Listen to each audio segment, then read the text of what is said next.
Good morning sir. Sir हम लोग कई बार सर पेशेंट को सन में लेकर आते हैं, तो सर बैठा रहे हैं सर इन्हें, तो इन्हें बार बार सर चक्कर आ रहा है और सर बेहोशी की हालत में हो जा रहे हैं, तो सर ऐसे में क्या करना चाहिए? हम कई बार पेशेंट को व्हील चेयर मोबिलाइजेशन करते हैं। ऐसे मरीज जो कई दिनों से भर्ती हैं और बिस्तर पे लेटे हैं, जब हम उनको मोबिलाइज करने की कोशिश करते हैं तो उसको स्टेप्स में करना चाहिए।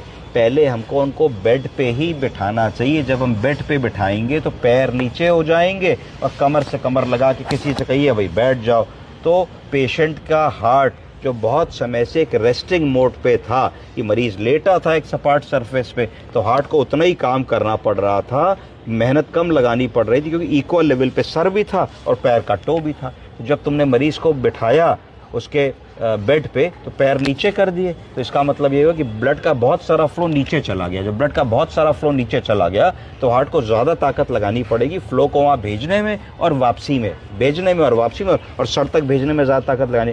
तो ग्रेजुअली अगर तुम इसको वीन ऑफ करोगे मरीज़ को तो ऐसा होने की पॉसिबिलिटी कम होगी। अब अगर तुमने, हमारा मरीज़ महीने भर से लेटा था, एकदम से तुमने उसको व्हील चेयर पर बैठाया और प्रोलॉन्ग सीटिंग कर दी, 15-20 मिनट तुमने उसको धूप में बैठा दिया, तो धूप में बैठाने से भी कई बार वैसोडायलेटेशन होगा, और प्रोलॉन्ग सिटिंग से क्या होगा कि जो फ्लूइड है या ब्लड है वो लोअर एक्सट्रीमिटीज़ में चला जाएगा। जब लोअर एक्सट्रीमिटीज़ में चला जाएगा तो कई बार क्या होगा कि ब्रेडिकार्डिया, हार्ट रेट कम होगा और हाइपोटेंशन, बीपी कम होगा। दोनों ही चीज़ें जैसे होंगी तो मीन आर्टीरियल प्रेशर कम होगा। जब मीन आर्टीरियल प्रेशर कम होगा तो ब्रेन को जो ब्लड जा रहा है वो जाना धीरे धीरे कम होगा। जब ब्रेन को ब्लड जाना कम होगा तो ऑक्सीजन जानी कम होगी। जब ब्लड और ऑक्सीजन नहीं जाएगा तो ब्रेन में हाइपोक्सिया होगा। जब ब्रेन में हाइपोक्सिया होगा तो धीरे धीरे तुम देखोगे कि पेशेंट की आंखें पलट रही हैं, पेशेंट ऐसे कर रहा है, कई बार ट्रेमर से झटके जैसे आए और एकदम से लॉस ऑफ कॉन्शियसनेस होगी, पेशेंट की गर्दन लटक गई या ये हो गया।